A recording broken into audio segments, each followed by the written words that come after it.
diferències entre la despesa pública i el voltat de la protecció dels drets a Europa. El nostre ponent és el professor Fabio Puebla, de la Universitat de Trento, i el comentarista Fernando Giral, de la Universitat de Barcelona. 25 minutes? Thank you.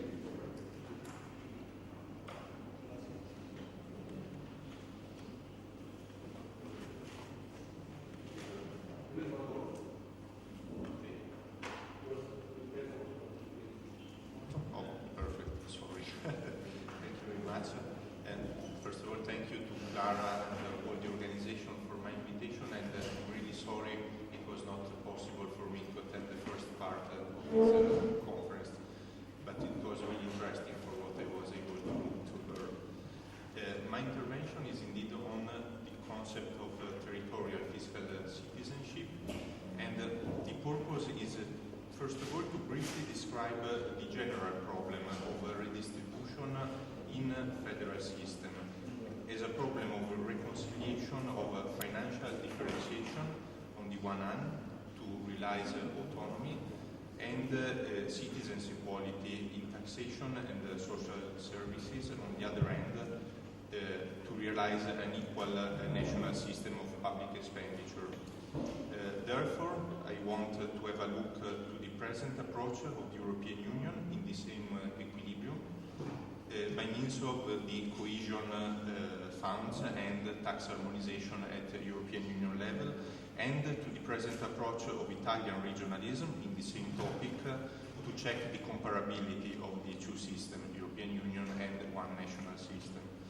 And on such comparative basis, at the end I want to propose just a preliminary reflection on the structural limit of a European Union redistributive policy.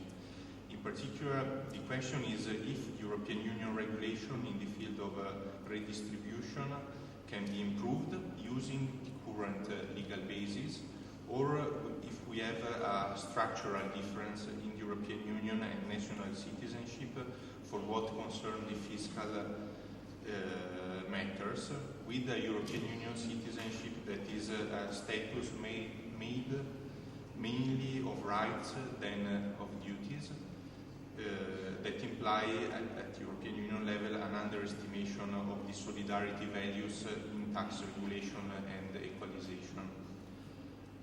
First of all, the first point, it is typical of federalism that citizens are subject to different territorial taxation and benefit of different level of public expenditure, and these depend on national, regional, municipality decisions, and therefore a high level of differentiation is possible as a constitutional coherent result of the frame of government. But anyway, also the Bill of Rights is involved in this question, in such a territorial organization of the public power, and the federal citizenships indeed are not differentiated in the United States, in Germany, and so on. And as a consequence, it exists a common standard of protection of rights, even if in a plural frame of government. Therefore, from a public finance point of view, on the one hand, a constitutional recognition of plural territorial autonomies permit to discriminate residents in taxation and expenditure for services. On the other hand, a single federal citizenship typically imposes a certain degree of solidarity in the harmonization of taxes and a certain level of uniformity in the public expenditure, with an equalization system implemented for social cohesion purposes. And such a corrective approach of the distribution of tax capacity is evident, especially in the cooperative federalism. For example, in the Grundgesetz, it is used the clause of equal standard of life, also in the fiscal federalism perspective at Article 106, and the Canadian cooperative federalism, since the rental agreement in 1947 gave a great relevance to equalization. But anyway, the same relevance of citizens' rights of the equality in citizens' rights and social rights limit the financial differentiation also in the dualistic federalism.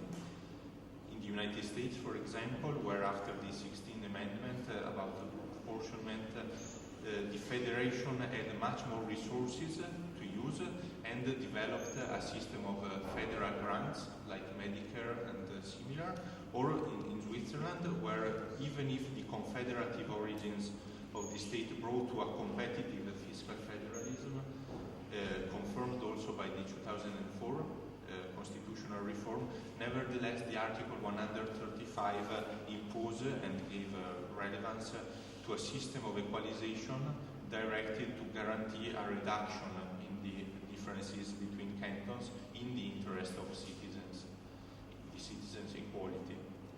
Therefore, we can say that all experiences of fiscal federalism logically imply different financial treatments of citizens, but also a limitation of such differentiation to protect the equality in citizens' rights. On the one hand, the autonomy of member states imply financial differentiation and competition among the territories, and this competition made the local public administration responsible for their tax pressure and expenditure performance. So there is a positive outcome of competition and differentiation in rights at the end. On the other hand, a single citizenship imposes a certain level of non-discrimination of all persons in tax burden and in the access of services that are provided by means of public expenditure. And such second perspective requires an institutionalized solidarity between territories. And again, against this background, this duality of competition and solidarity, the question is if European Union law has something to say on those two perspectives, competition and solidarities, and mainly the question is if European Union citizenship can be a limit in the financial differentiation of European territories, introducing some principles relevant for the redistributive equalization and the fiscal equalization as European Union did and will do this job.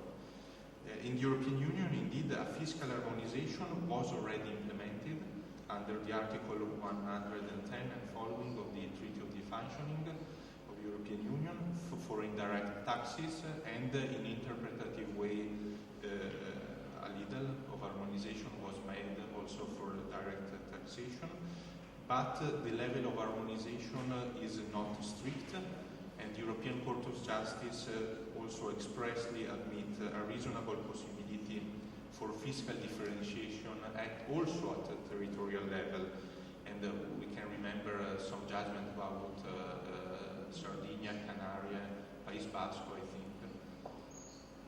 In addition, it was also developed a EU regional cohesion policy with the aim to promote cohesion between the territories of the single market, and it is to be verified if such a redistribution can be relevant also in a civic equality perspective, equality of rights perspective. Indeed, as the treaties introduced a logic of European Union citizenship, the approach to territorial differentiation in taxation and financial capacity hypothetically could tend to assume a relevance also in individual rights perspective. But the problem is which level of equalization the European Union need and which model of equalization the European Union can implement. On this point, the European Union cohesion policy is structured for a redistribution of resources coherent with the European Union objectives. And the equality of citizens' rights is not the first reason of the cohesion funds in the European Union, but on the contrary, the first aim is the implementation of the European Union policy. Article 174 and following of the Treaty on the Functioning define the procedural frame of the founding mechanism, but in in a substantial perspective, it is to be underlined that the programs are not directed to a general equalization of the spending capacity of the European territories, but on the contrary, to financing single intervention that have to be coherent, first of all, with the Lisbon agenda, Horizon 2020 perspective, and so on. Therefore, the aim of the cohesion funds is to implement European Union development policies on a regional basis and not to directly equalize the social rights standards inside and among the European countries. On the contrary, an equality of citizens approach using equalization funding for this purpose is more common in the regional and the federal systems, and indeed at national level, on the contrary, a single program approach is less common. The first approach, the equalization one, was experienced by the Italian evolution of the equalization funds in the regional finance reforms in the 70s, in the 90s, and in 2009. And the second model was tested as inefficient by the Italian evolution of special funds like Cassa del Mezzogiorno, that I think is quite common, an experience quite common in the very differentiated national countries like Italy, where the south of Italy development policies was financed not with a general funding of public administration in a competitive approach, but with single programs for single intervention in infrastructural and so on, like the European Union approach to cohesion funds. In particular, the Italian model of regional redistribution was built, the first one was built in the 70s without tax autonomy and with two kinds of funds. The first one was an ordinary fund that financed mainly the ordinary services with the same level of resources for all regions. As a consequence, for each citizen was provided a certain quantity of resources, and therefore the mechanism did not promote competition in the efficiency of management of those resources and in the spending performance, awarding more resources to the administration that managed better. The second kind of funds was the Cassa del Mezzogiorno and similar funds, and was a system of transfer from the state to the territories for specific programs oriented to the development of the south of Italy. And in such a model of territorial cohesion, even if the approach was similar to the present European Union redistribution system, nevertheless some elements were strongly inadequate. In particular, no competition between alternative projects was stimulated, but the project of development in the south were constructed after the resources were transferred, and such transfer were made only on the basis of fiscal incapacity of the territories. Therefore, funding were justified only on the basis of the territorial needs in a solidarity approach, in a strong solidarity approach, and not by means of a concurrence among the projects in a territorial competition approach.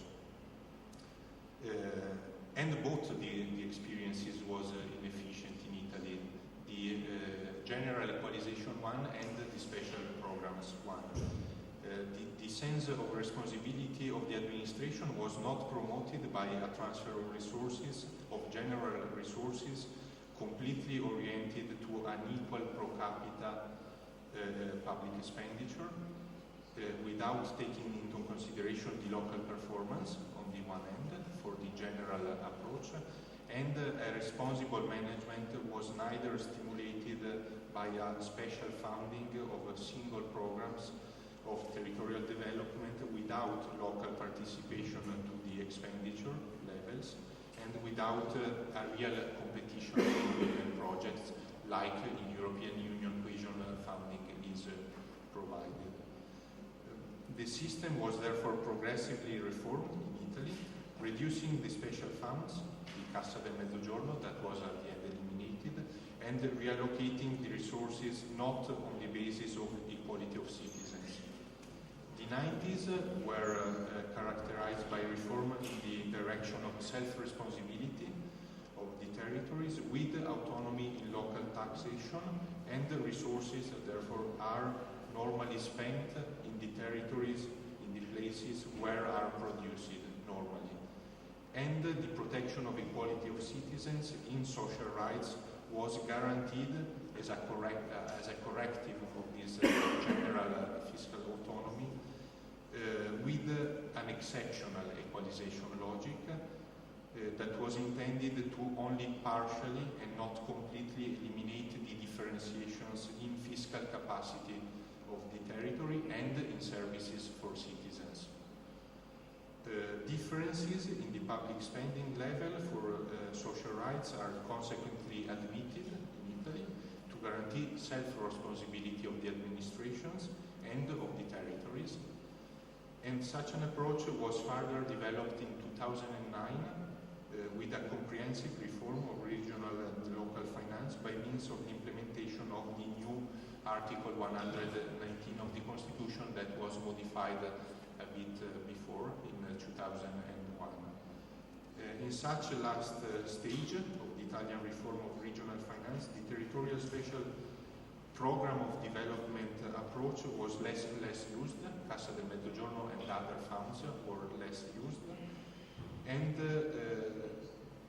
because it was both non-efficient and not really equality oriented.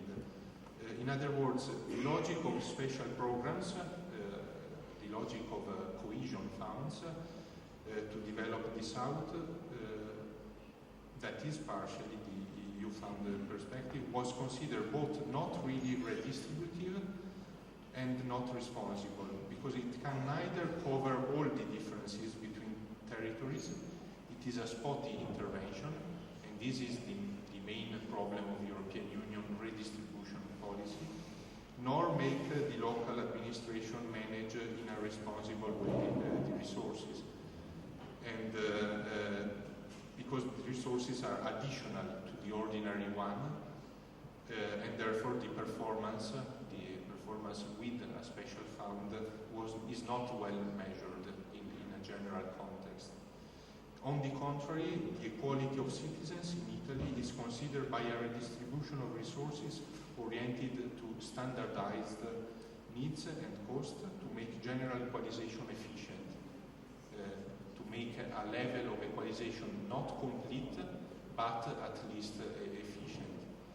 It means that to reconcile both solidarity and the equality of citizens and the responsibility and the competitiveness of territories, it was adopted an essential level of social rights perspective. And so nowadays in Italy, the equalization funds cover the difference between the territorial fiscal capacity and the level of needs that is connected to the so-called essential level of rights of citizens.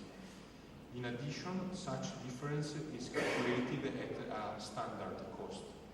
In other words, it is not financed a final level of social rights expenditure, equal for all citizens, but only the essential level of rights at a standard expenditure with a quantity of resources that is sufficient for the administration of social services at a normal cost, not over-financing the real higher expenditure in the territories where such a higher need is connected to the public administration inefficiency. Against this background, the balancing of solidarity and competition appears the main reason of the Italian fiscal regionalism reforms, and the same balance between competition and solidarities is relevant also for the EU cohesion policy and in all national states, federal and regional national states. The European Union, nevertheless, has a different structure, we know. And as a consequence, it applies a prevalent logic of indirect and not general redistribution, still now financing the specific programs useful both for European Union agenda and the territory development, but only indirectly useful for citizens' equality purpose, for a general redistribution in standard of life perspective. The cohesion policy funding, however, is concentrated on less developed European countries and regions in order to help them to reduce the territorial disparities. And for this purpose, the co-funding in European funding is between 50 to 85%, depending on the level of the territorial gross domestic production. And in such profile, we can say the European Union mechanism acts indirectly as a citizens' condition of life equalization mechanism, indirectly. Nevertheless, territories are in competition to obtain the funds, because only the better projects are co-funded by the European Union, and in such profile, European Union cohesion policy is not an equality tool in a national perspective, but a territory development tool, directed to promote responsibility and competition, avoiding the weakness of the Italian experience with the Cassa del Mezzogiorno and so on, for example. This second competitive project logic seems prevalent in the European Union regional fund perspective, and it lacks an equalization logic that can be measured on the basis of the level of social rights convergence, eventually standardized, like in Italy. And also the 2014-2020 programmation confirms such an approach, because the use of regional funds is strictly linked to the economic reform in national level, and the Commission may suspend funding directly to member states which does not comply with the fiscal compact substantially. And the funding is made on the basis of 11 thematic objectives, supporting growth in general more than citizens' equality. That is an indirect aim and an indirect goal of this mechanism. Therefore, a measuring of the comprehensive impact in an essential level of rights equalization view, like in Italy, could be useful for a comprehensive measuring of the cohesion policy. And indeed, the European Union regional funds are efficient in a development agenda perspective, because territories are in competition for the development, but it lacks a main and direct consideration for the equal impact of redistribution for what concerns the level of local taxation and local expenditure for citizens. As a general consequence of those considerations, the question is if a higher level of solidarity inside European Union fiscal citizenship is possible, acting only on the side of public expenditure, because we know that the European Union has a different structure than European countries, so we cannot complain if European Union act differently. But European Union wanted a European citizenship, so the logic cannot be only a development of territory logic, probably. And probably acting only on the side of public expenditure is impossible, introducing, because this kind of intervention introduces some constraints in the level of services differentiation on territorial basis and for citizens. But evidently such an upgrade in the logic of European Union cohesion policy is not allowed without a parallel change also in the tax harmonization logic. In other words, surely the European Union equalization mechanism is incomplete if compared to the regional and federal experiences that focus also directly on the equality of citizens' perspectives, but such an incompleteness is imposed by an insufficient level of tax harmonization at national level. Therefore, the proposal of a stronger fiscal union, that sometimes we can hear about, appears a perspective that could change also the consideration of citizens in the functioning of the cohesion mechanism, but this one is an hypothetical future reform perspective, and some authors are very convinced of the opportunity of a better fiscal tax harmonization in the European Union, but is the future and not the description of the fiscal citizenship in the Europe nowadays. Because the European citizen, the fiscal citizenship remain mainly a national or in some extent a territorial one, more than a European citizenship, as recognized also by the European Court of Justice when decided about different taxation in Sardinia than in Italy and so on and so on.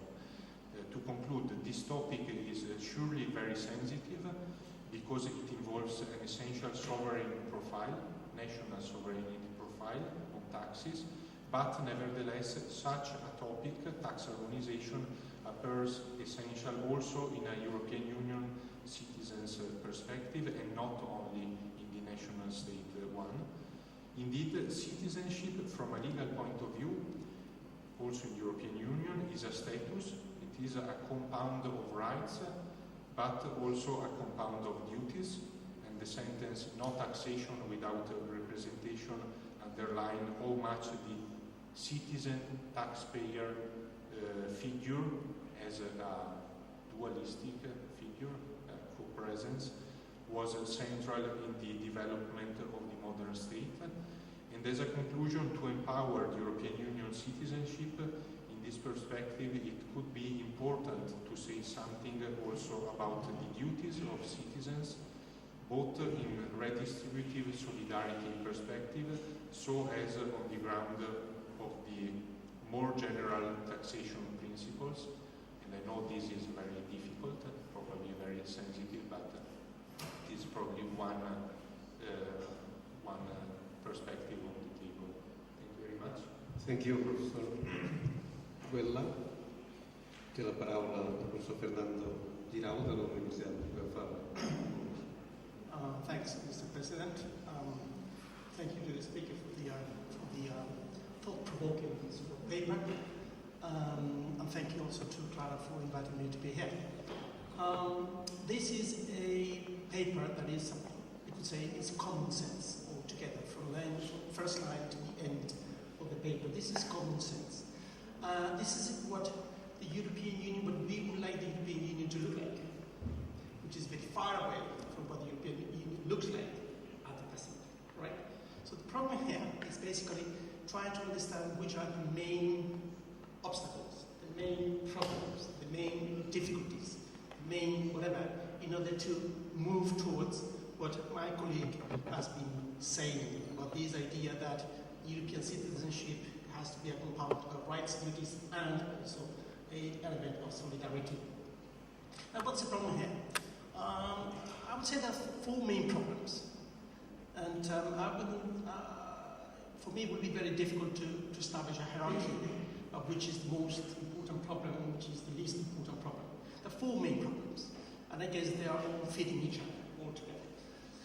The first one is that if you want to guarantee certain services across the land, the first thing you need to do is try to agree which are these services, these rights, the level of fulfillment of these rights. That's the first thing.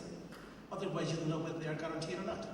So in order to guarantee whatever, you need to know exactly what that thing looks like. This is the main problem.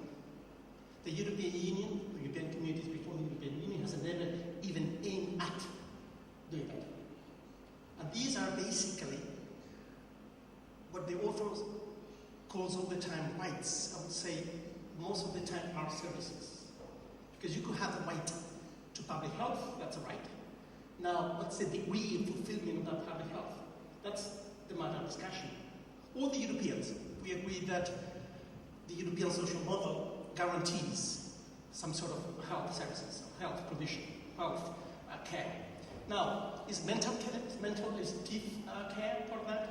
Should any sort of medical provision be guaranteed for free? What's the degree of financing of that sort of levels of fulfillment of rights? That's the basic problem. So the right, in this case in social services, the rights have to be implemented, and there are different levels of implementation.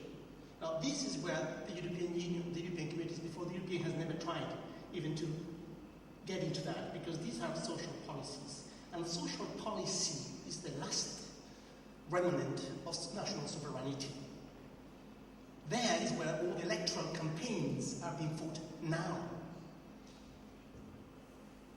This is the main ground for political disputes. That's what makes the difference between right and left. Liberals or no liberals, socialists or conservatives, whatever. The basic ideological divide is on the basis of the degree of fulfillment of these basic social rights. Therefore, this is the first problem. The first problem is that within the European Union 28 members, it is so far, I won't say it is, but so far has been impossible even to initiate a discussion about that sort of common rights. Whether we talk about equal standards of rights, that was the German way of phrasing that, or whether we talk about essential levels of services, that's the Italian way of phrasing that. So whenever we talk about that, it's very difficult. It's very difficult within nations, because even there is a lot of disputes within Italy or within Germany about that. Not to say anything about within the European Union. So that's the first problem. The first problem is, in order to guarantee services, rights, we will have to agree exactly the exact profiles of those services and rights. And we don't have that. That's point number one.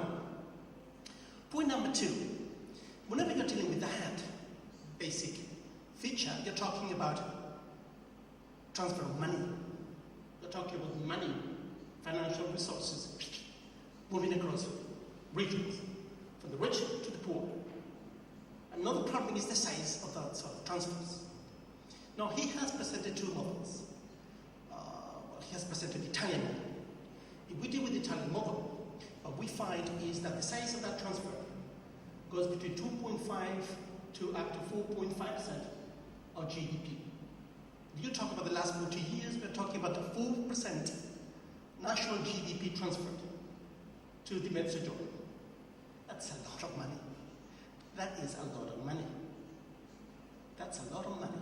It could reach, in the mid-1980s, it reached 5% of GDP. So 4% GDP transfer within the European Union is not conceivable. So far. I'm not saying that it will, or it should, or it must. What I'm saying is, at this present moment, when the European budget is less than 1% of GDP, imagine 4% of GDP just for transfers, for social provisions. At this point in time, this is not conceivable. It's not on the agenda. There's no discussion about that. There's no discussion. It's not on the agenda. Third has to do with, let's agree that that should be on the agenda. Let's put it on the agenda. We are going to transfer 4% of GDP, the combined GDP of the European Union members. We are going to use that for social policies. Would that be efficient? Not really. As a matter of fact, what we have is the precedents that we have. This is the Italian case or the German case. They show that that massive transfer of money are not helping the less developed regions. Mezzogiorno since 1973. Mezzogiorno since 1973 is diverging. It's not converging. Mezzogiorno was converging until 1973. From the moment in which you establish regional funds, from that very basic moment, you start to diverge. Because these less developed regions do not implement do not have the sort of incentives to correct that sort of divergence. So they were converging from, let's say, an average GDP level of 50%, 55%, go down to less than 30%. Now they're going up to 40, 42, 43% in compared to GDP, at least the Mezzogiorno with respect to the northern part of Italy. And this is the period in which we have this massive 4% GDP transfer money to the south. Could go up to 5% at one point in time. If we talk about Germany, it's exactly the same. The Eastern lender, they convert very rapidly, very quickly, let's say up to the beginning of the, let's say up to 1993. And then in 1995, what we have is the peak in the transfer of resources. After that point in time, at that point in time, the transfer of money is declining. It goes down from 4% to less than 2.5% of combined GDP of Germany, the Federal Republic of Germany. Now, it's at that point in time when the East London start to converge very slowly. You're talking about 15 years of very slow convergence. They were not converging when the transfer of money was at the peak. Converging with the transfer of money is going down. So that's the second problem, is the efficiency. Regional policy within Europe has proved not to be very efficient. As a matter of fact, those regions we have received largest amount of money from the European Union concerning cohesion or regional funds are those that are diverging from the richest regions. So we could do that for political reasons. We could do that for democratic reasons. We could do that for public opinion reasons. There are many reasons for doing that. Not necessarily for correcting the divergence of those regions with respect to the richer part of the country or the union. All right? There are many reasons for doing that, but not economic reasons for doing that. And then the fourth feature, which is quite determinant in this case, is basically the lack of willingness, the lack of a political uniformed view of this problem. We don't have anything like that nowadays within the European Union. What he is saying is not shared by most of the members of the European Union, most of the governments, but not only the governments, but also the population. Large majorities of population within some countries will be against such an approach to the European Union. So the thing is that despite the fact that my colleague is right, 100% right, and there should be some sort of democratic discourse for the European Union, my impression is that this is very, very, very far away from what's going to be happening in the next years, or maybe decades. Thank you. Moltes gràcies. Hi ha preguntes o comentaris?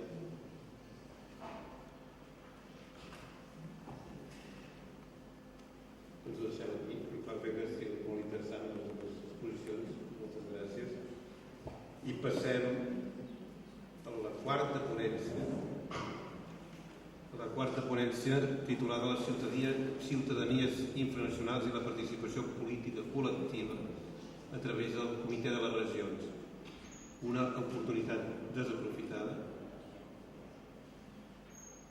El ponent és el professor, també és coordinador també del projecte, és professor d'Utrecht, el professor Frans van der. Molt bé, is the pronunciation? Frans van Waarden. Yes.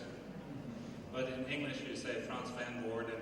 I live in America, so I got used to it too.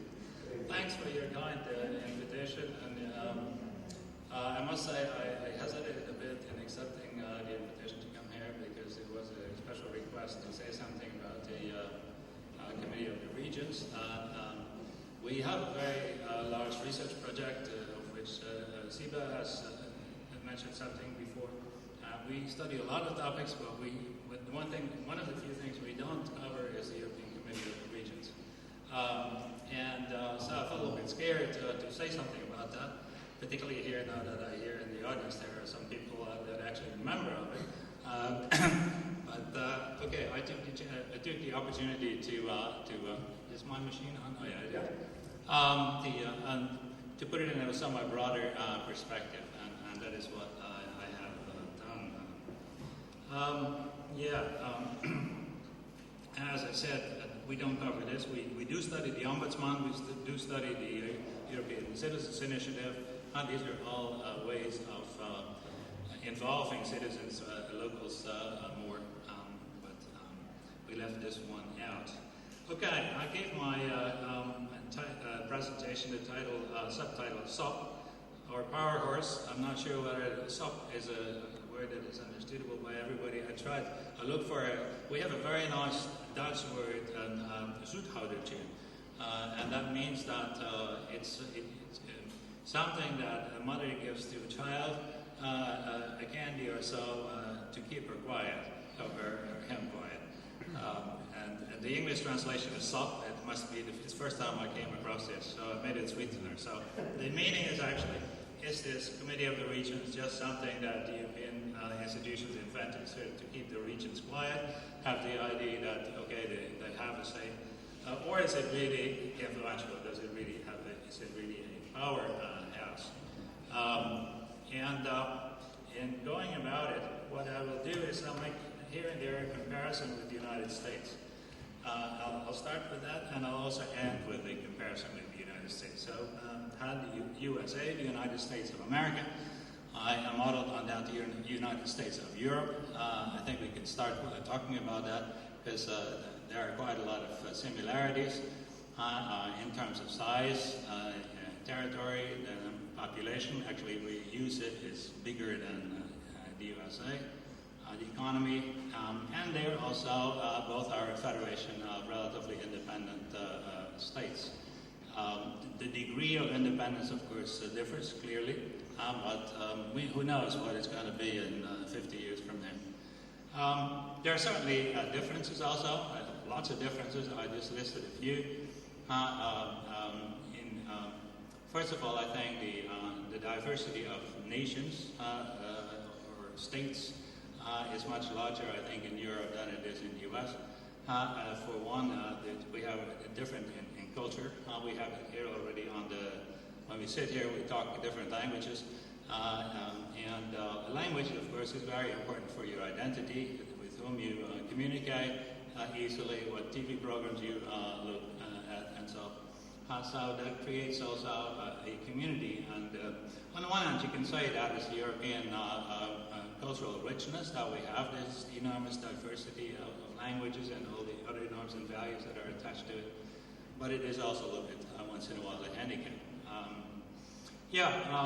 Then I think also the national, political, social, and economic institutions differ in Europe much more than they do in the States. The individual states do differ substantially. For example, in the degree to which they have welfare states, we were just talking about welfare state programs, that differs very much from state to state. Last but not least, I think the European nations have their own long history, partly in interrelation with each other, friendly, but also as enemies. But that has created a historically founded identity, which the American states don't have so much, I would say. And because of that, I would say integration and the development of a citizenship identity of the United States of Europe makes that more difficult.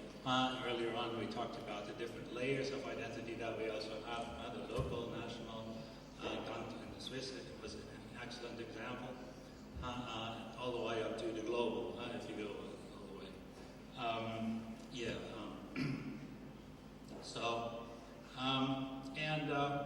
An issue that is connected to that is and also in which sort of USA and USE are being compared, is a democratic deficit. At least in political science, there is a lengthy discussion whether there is a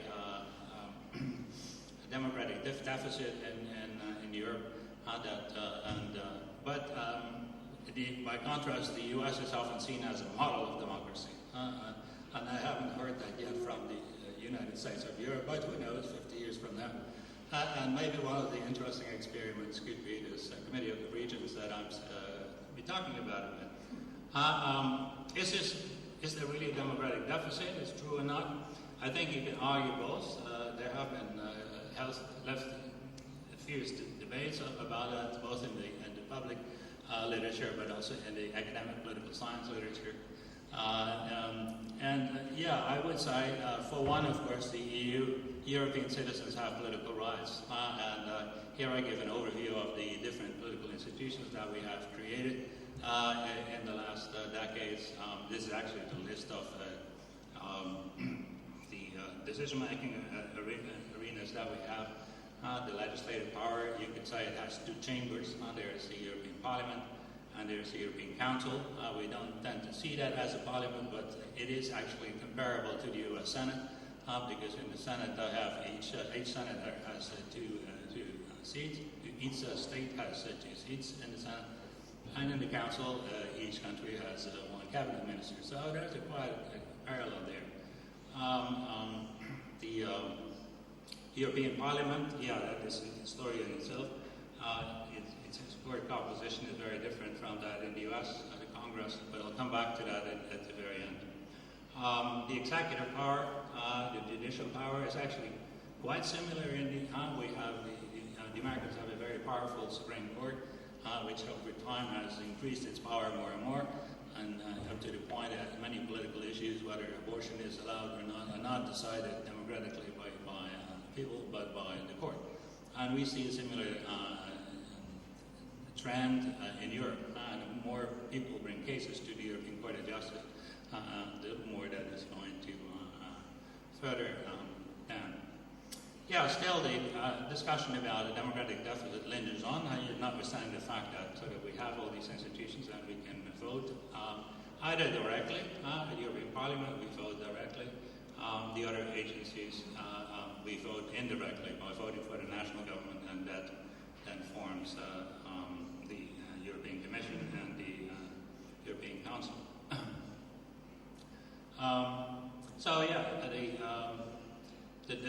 The idea of the democratic deficit lingers on, and Europe is still considered to be somewhere out there at a distance, which may be in a way also something similar the Americans have. America is very proud of their the democracy of their state, but Washington is always kind of an enemy. Particularly the further you go to the west, the more they yell at Washington, and a politician that wants to make it in the U.S. has to criticize, blame Washington for a lot in order to get into Washington. That's also an interesting paradox. But we also still have that feeling of the EU institutions being distant. So therefore, there have been a number of initiatives actually to bring the European state closer to the citizens. We have now the ECI, the European Citizens Initiative. You could say that's a moderate form of a referendum, which we call direct democracy, but I don't think it holds anything like the example we have in Switzerland. The scale is, of course, much greater, so it's much more difficult to organize. But there are already a number of those initiatives, and we have also a sub-project in our larger project that focuses on the ECI. Same holds for the European Ombudsman. That is a way to counter European authorities by complaining, individual complaining. And then we have 2 organizations that more of an advisory, have more an advisory function than a regulation decision-making. One is the Social and Economic Committee, which is kind of an attempt to introduce some corporatism in Europe, the representation of employers, associations, and trade unions. Or you could also say organized civil society. That sounds more sort of neutral and more positive. And then the Committee of the Regions, on which I was asked to say something, which is a representation of local and regional governments at the EU level. So I got interested in this topic actually by the request to say something about it. So I delved a bit in the documentation on it. And just to give you a few for those of you who don't know, some information about it. It has been around since 1994. It was created by the Maastricht Treaty. Indeed, again, with the aim to bring Europe closer to the citizens. It has 353 representatives, so it's a substantial body. I don't think they're always there. And then they also have their replacement alternatives. In most cases, these are authorities of subnational governments, mayors, provincial governors. Holland, for example, has 24 mayors and provincial governors, 24 seats. Spain, 21, but that is there I made a mistake. It is the double of that. It's 42. For the Dutch, I counted the replacement, and for the Spanish, so I hope the Spanish here, I don't feel offended with that. I'm sure nobody would claim that Holland is bigger than Spain, although we liberated ourselves from Spain several centuries ago. Okay, the committee meets 5 times a year, so relatively infrequently, and it has mostly an advisory function. It has no real powers, but it has a right to give opinions, as it is called, on EU Commission proposals that affect local issues and particularly local implementation, where local governments have to play a role in the implementation of the European regulations. And that makes sense, of course, because those who make the rules, it would be very wise for them to know what might be the problems the implementation agencies may have with that regulation. So they can give opinions on regulations or legislation that is contemplated in Europe. And it may also even be a little bit more active to get issues on the EU agenda, pollution issues or you name it. Interesting, it has its own building. I thought that is pretty symbolic. An organization really exists if you can actually see it. If it has a building. So it has a physical presence in Brussels. And of course, the people who make the decision don't stay there. They come there for meetings, but they have their staff there. And it sort of materializes the organization. So much for some data. Then the question is, of course, does it have any power or influence? It has no formal decision-making powers. It is not yet seen as sort of the third chamber of the European Parliament. But nevertheless, even if you don't have, as an organization or as an individual, have any formal powers to take decisions, you may very well be able to influence the decisions. That can be on the basis of technical expertise and knowledge that you have, so that local authorities know something. Okay, if you create this rule about maintaining dikes or building roads or you name it, or sustainability issues,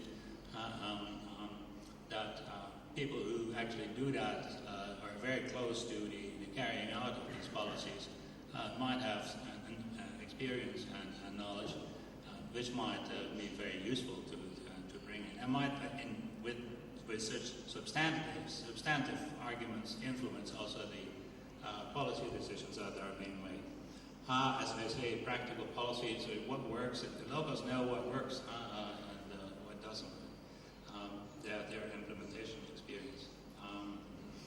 Then it makes sense also to if you have these contacts, sort of, you can sort of, between sort of the legislators and the implementers, you get a little bit more vice versa understanding for the policy problems that you may have. It's one thing to make a policy, it's another thing actually to carry it out and implement it.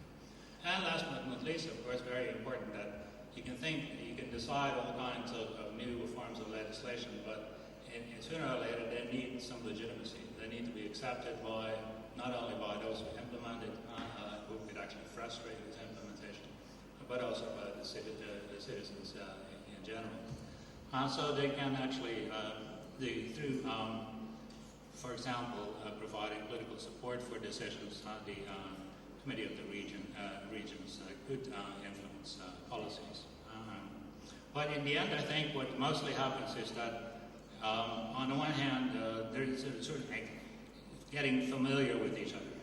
That is, I may have never been at one of those sessions, but the local governments, governors get a taste for what goes on, what place in Europe, vice versa, that the people that sit in Brussels and in Strasbourg and wherever, or in the regulatory agencies that they have spread out in the meantime over Europe, that they get a taste of what lives locally and what might be important. And so There is an interesting study for those who are interested. It's Diana Pamke, Christoph Honig, and Julia Kolb wrote a book.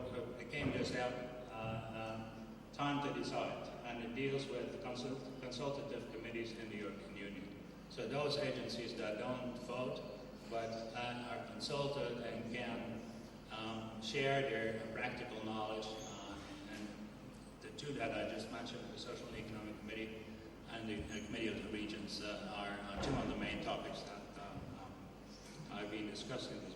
And I must say, the authors are pretty positive about the Committee of the Regions. That in the short time that they are around, they think that they have played quite a substantial, here and there, a role in influencing policy making. Yeah, are there any alternatives? Could we, because I said the lack of formal decision-making powers is often criticized, that just make it a lame duck. In the end, it cannot bite. So you basically have a guard dog that has no teeth, that idea. So should it be changed? Could we do something about that? And here I might be making connection with different varieties of federalism. The idea of the Committee of the Regions reminds me a bit of German federalism. I don't know all the other countries, for example, how that is arranged here in Spain. But in the US, in Germany, we have the Bundestag and the Bundesrat. The Bundestag is directly elected, and the Bundestag, the Bundesrat, is a council, second council that is made up of the representatives, or if not the governors of the individual states in Germany. In a way, that is what we find in the EU with the European Council. The Bundesrat is very much similar to the European Council, namely where the rulers of the lower level aggregation of bodies, the nation states, are directly represented. So would it be an alternative actually to make the Committee of the Regions, and here I do some speculation, just to get the discussion, give input in the discussion. We could turn the committee, or we could, Europeans could decide sort of to, if so much criticism on the Committee of the Regions, to raise them to a higher level, namely give them powers to decide. And then you would actually end up with European Parliament with three chambers. We have the European Council, I call that the chamber of the Parliament, namely where the Länder are represented. We have the directly elected national representations in the European Parliament. And we could, in principle, of course, also have a European Regional House. That is, it would be an upgraded Committee of the Regions, but then with voting powers. Now, the problem with that is, of course, that the more complicated you make the institutions to take political decisions, the more complex it becomes, the more cumbersome, the longer decision-making might take, and that may also not popularize a state with the citizens. The advantage would be, I think, if you had more levels, you could also create more interesting coalitions, where even, say, a group of mayors in one country that are liberal, from the Liberal Party, nevertheless would vote with the Socialists because that is of their interest in the region. Such things could happen. So you get certainly more politics, but I had the question, would that really make the EU more popular? As long as we don't know about this politics, because one handicap of Europe is, of course, that we hardly know what goes on. You only know if you live closely in Brussels and read the European Voice. There you get a good idea what goes on. But the European Voice you don't see anywhere else in Europe, or anything like that. So maybe if we get more politics, the dirty politics, that is good for the newspapers. So who knows that one? But it might also backfire. Oh, these lazy guys over there and girls. Okay, I think I should. So I said first, one option would be the German model to carry that on to upgrade the Committee of the Regions. The alternative would be to look at the way the Americans have organized it. And the Americans have a legislature, we know, have the Senate and the House, and the Senate is comparable to the European Council, as I already mentioned. The Senate 2 members, the Council 1 cabinet minister. We could, the House, you could say on the one hand, is the legislature similar to the European Parliament, but the difference is, of course, that as far as I know, at least, the members of the European Parliament are generally elected, although it differs between countries, but not very differently.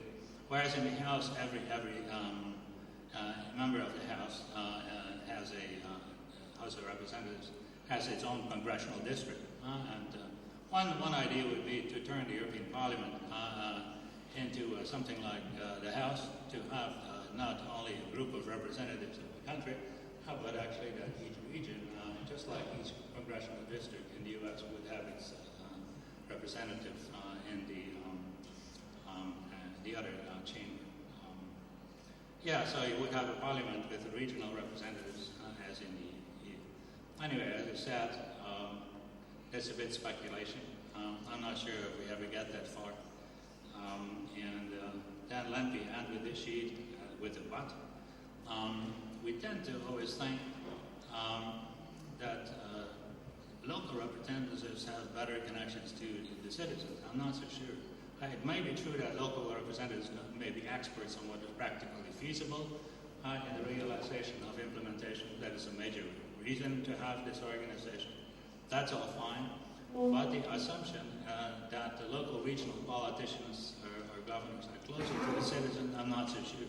If you ask me, who are my representatives in the city of Utrecht's municipal government, I could just mention you the mayor, and then maybe one or two representatives, but I wouldn't also not recognize them in the street. And but if I was a national member of national parliament, I would certainly recognize them, because they're on TV all the time, right? So we tend to have, through the new media and the old media, with much more contact actually with our national politicians. And insofar as there is a link with the locals, then indeed we see that, at least in the country where I'm from, with regions that have a strong regional identity, linguistic identity. And I wrote there in Friesland and Limburg, the two areas. There people would know actually their local representatives because they have this community feeling. I could imagine that that's the same in Catalonia, if you have a region with your own language, your own press, your own institutions, and so on. So it might work for certain regions and others not. So that's why I conclude with the sentence, there are regions and regions. Not all are the same. And for some it might work, for others not. Okay, thank you. Thank you, Professor.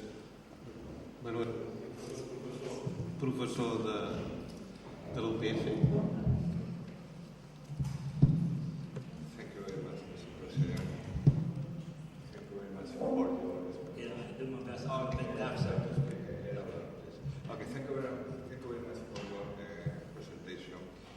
Well, I will do that in Catalan because I do not have the occasion to get your paper before this morning, and so I have been prepared.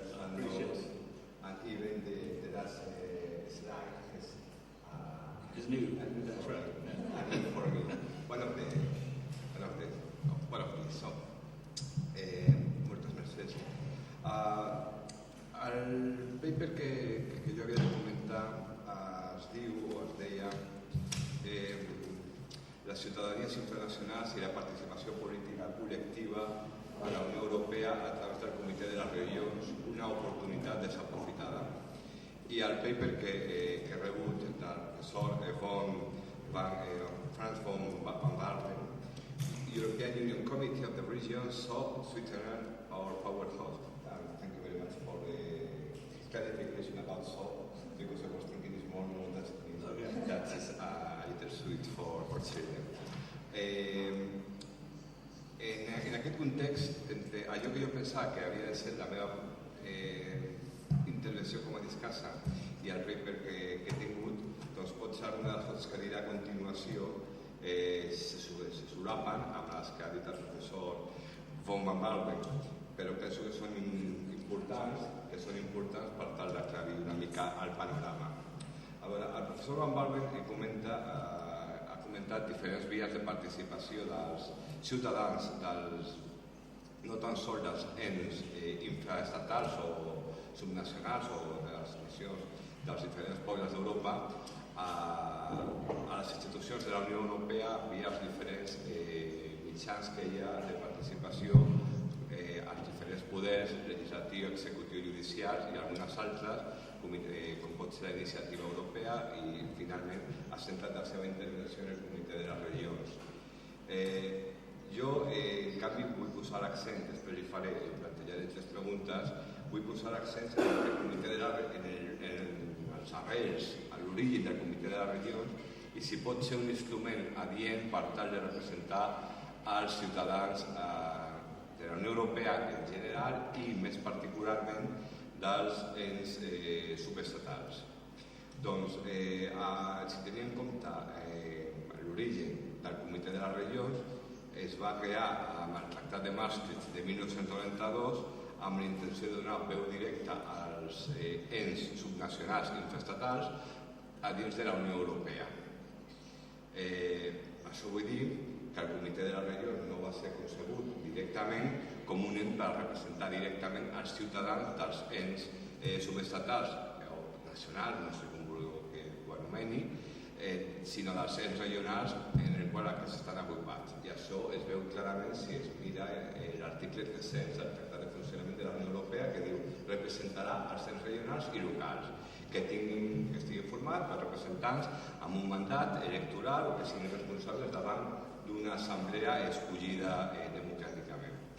En segon lloc, si tenim en compte la configuració del Comitè de les Regions, el Comitè de les Regions no és una institució, és un òrgan d'aire de caràcter consultiu.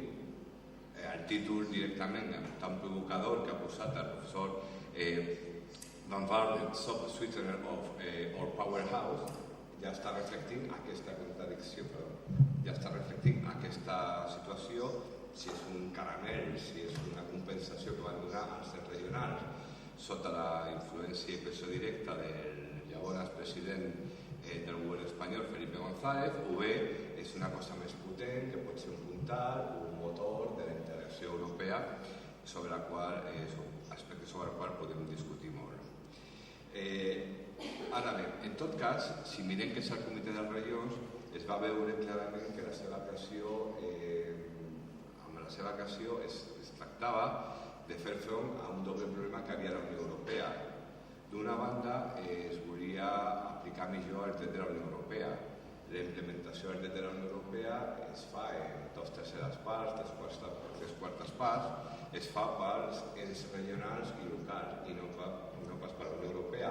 Hi ha comissió que l'aplicació directa fa molt poc, llevant alguns àmbits com el dret de la competència, i tampoc via els governs nacionals o l'administració central de l'Estat o general de l'Estat, en el cas d'Espanya, perquè normalment són els ens regionals i locals qui implementen el dret de la Unió Europea. Per la qual cosa, tenint en compte aquesta realitat, es va considerar convenient que hagués un òrgan nou a la Unió Europea compost per representants dels ens regionals i locals, que són els que estan aplicant el dret de la Unió Europea, per tal d'implementar-ho millor. Això d'una banda.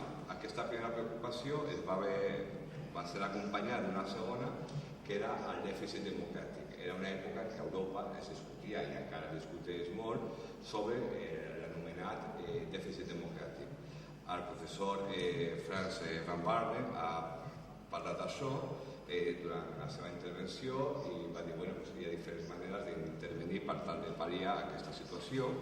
En el meu cas, jo tan sols vull afegir que es va crear el Comitè de les Regions i simultàniament es va aprovar l'anomenat principi de subsidiarietat amb la intenció que la bretxa cada cop més profunda que hi havia entre els ciutadans de la Unió Europea i les institucions europees anés disminuint a poc a poc. Ciutadania europea, Comitè de les Regions i subsidiarietat són 3 avanços molt importants de la Unió Europea que es van fer simultàniament amb el Tractat de Maastricht de 1992. En aquest context es situa el Comitè de les Regions. I des del punt de vista, fins i tot, de la participació ciutadana als afers europeus via Comitè de les Regions, el Comitè de les Regions tracta de fer front a aquesta doble preocupació d'aplicar millor i pal·liar el dèficit democràtic d'una doble manera, o d'acord amb un doble principi. Un principi podem anomenar que seria el principi de proximitat, és a dir, que a tots els nivells de govern, o que tots els nivells de govern de la Unió Europea, el de l'Estat, el de les regions i el dels ens locals, han d'estar els més propers possibles als ciutadans, organitzant el seu treball de la manera que sigui més transparent i que els ciutadans sàpiguen realment qui és el responsable d'allò que s'està fent, de les polítiques que s'estan duent a terme i finalment que puguin expressar, fer sentir la seva veu davant d'aquests representants. I la segona preocupació, o segon màxima o principi que regeix el funcionament del Comitè de les Regions seria de fer una mena d'associació per a una més correcta governança europea. Això vol dir que tot allò que actualment s'anomena multi-level governance, la governança multinivell, doncs que en principi que tots els nivells de govern de la Unió Europea, els 4 nivells de govern que hi ha, l'europeu, l'estatal, el regional i el local en molts casos, estiguin implicats i que entre tots es prenguin les decisions de la millor manera possible i després quan s'apliqui la norma comunitària s'apliqui de la millor manera possible. Dit això, la qüestió que a mi em planteja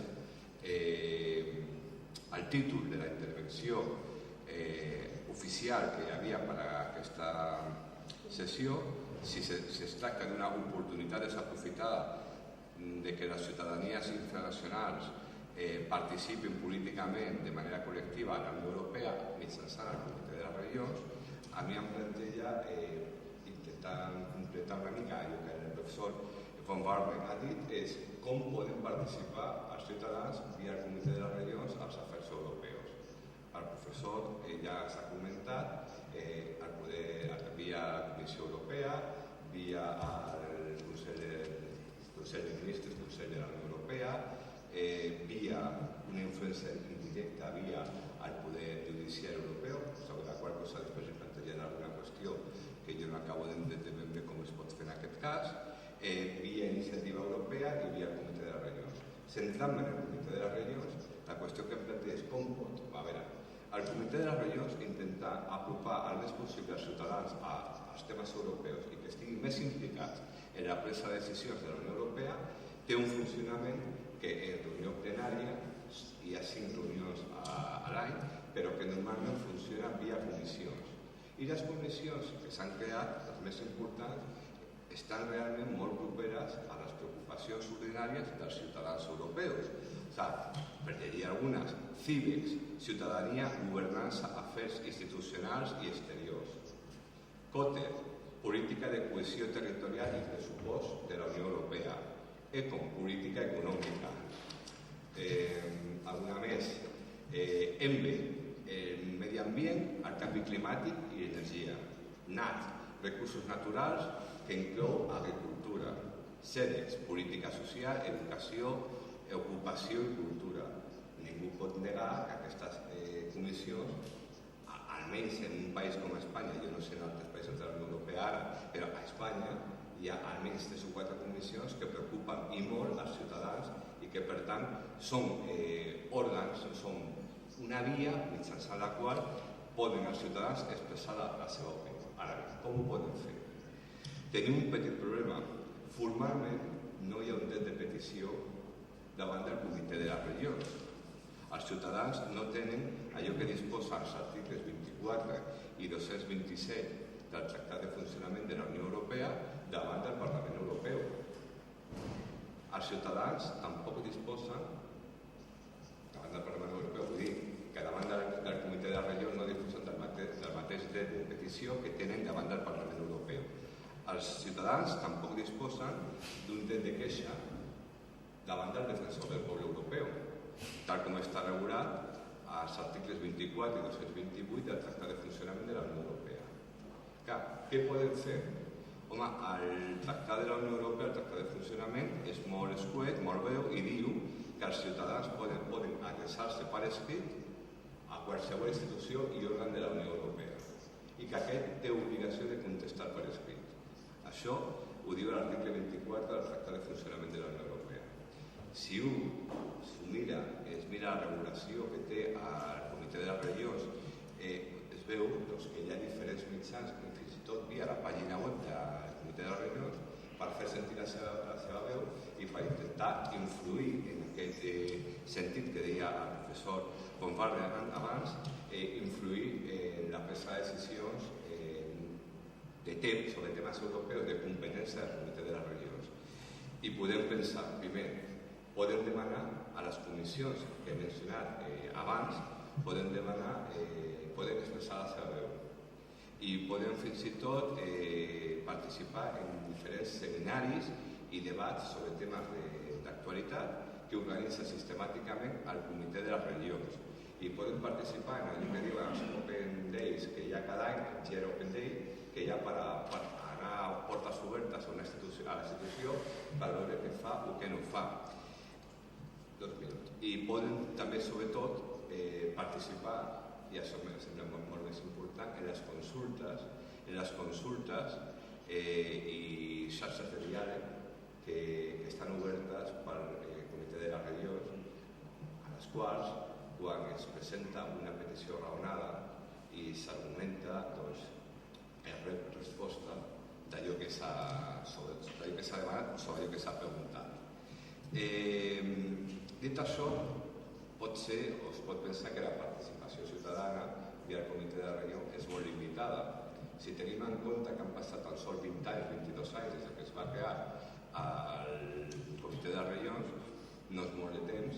Si tenim en compte que la iniciativa ciutadana no fa més de, que són 7 anys, 8 anys, 9 anys, que està en funcionament, regulat efectivament des del 2011, doncs tampoc sembla que sigui tan poc, perquè són mitjans a través dels quals els ciutadans poden fer sentir la veu. Però pensant de cara al futur, i torno ara al paper, a la presentació que ens ha ofert el professor von Barlen, i ell planteja de manera molt provocadora una doble possibilitat en funció de si volem anar o volem mirar als Estats Units d'Amèrica, USA, o volem mirar als Estats Units d'Europa, USA. La segona càmera d'un Parlament Europeu dedicada als ens regionals, o bé la reforma del Parlament Europeu actual, mantenir una sola càmera i que hi hagi representants regionals directament escollits a nivell regional al Parlament Europeu. Doncs jo m'agradaria, si pot ser, Mr. Professor, if you are so kind to express your opinion more details about this point, because I think that is very interesting to make some details more about your opinion. What do you prefer? The first possibility to approach the European Union to the USA example, model, or to go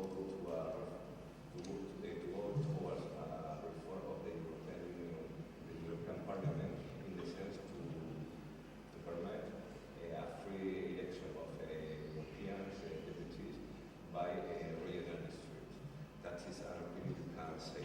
And finally, the second and last question I would like to ask to you is why did you affirm in your PowerPoint the citizen has the possibility to influence the European Court of Justice via the national government elected?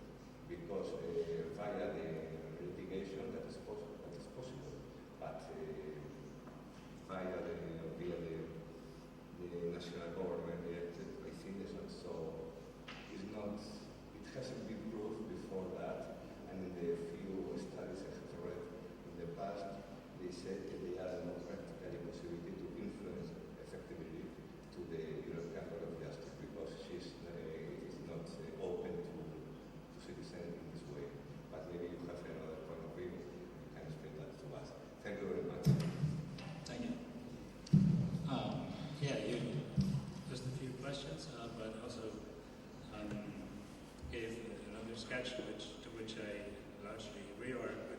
elaborate on that. Maybe let me start with the last question, whether citizens have access to the ECJ. Yeah, that was very shortly formulated, but I mean behind that, both in the USA and the USC are very powerful constitutional courts, the Supreme Court and the ECJ. But the court has no power if nobody ever brings a case to it. That's what I mean. Somebody has to bring a case, and say in the case of the German Bundesverfassungsgerichtshof, then it can even be a politician who brings a case, a minority can be, but in the US it's not possible, and I don't think in Europe it's either possible. But a citizen can, or a group of citizens, can bring an issue, well, not directly to the ECJ, of course, because you have to go first to the Constitutional Court, who interprets and can also apply European law, but eventually, so there is an access to the ECJ. And so, yeah, the citizens cannot influence what the ECJ decides, but they can influence that there is a decision taken on a certain issue.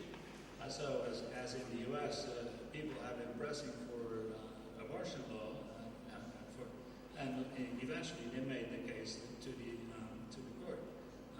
Whereas the American court actually has the right to, I don't know how that is in Europe, but the American court has also the right to select which cases it will hear or not. And they make a very narrow selection as far as I know. But the overall point is, yes, people have to bring cases to the court, otherwise the judges have no influence. Then they just sit behind the bench and nothing happens. And that's what I mean by the short way of saying that they can influence, not their decisions, but that the decision on a certain topic is taken at home. That is, but you're right to point that out. That is let me pick up a few of the other things that you mentioned. You said that the citizens have the right to complain to the ombudsman. That is new to me. Is that right? So what is the ombudsman for?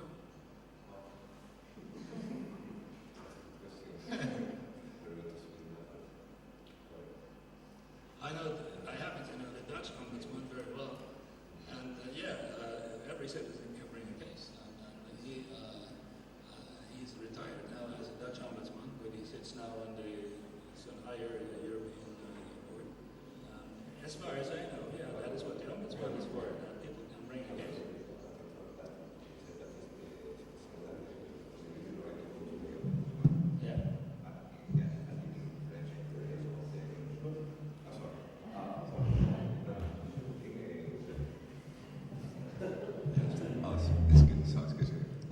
What they said was the opposite.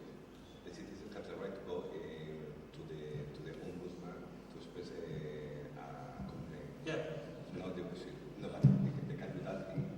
They can do that in front of the committee of the regions. They can go there to explain a problem, to wait.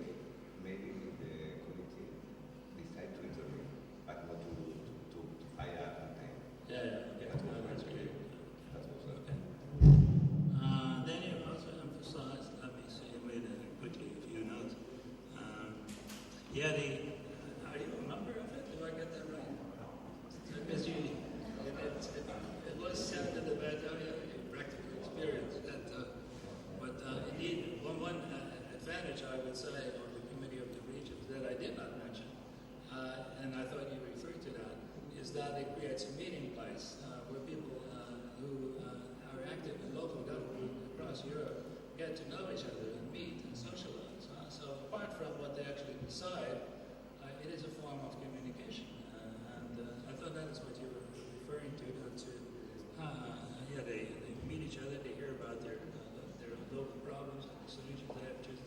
And it's not only a body where you try to influence policies, but where you exchange information and experience. And it may not be intended so, but it might work like that. Can you get closer to the microphone? Oh, I'm sorry. Okay. If I get too close, then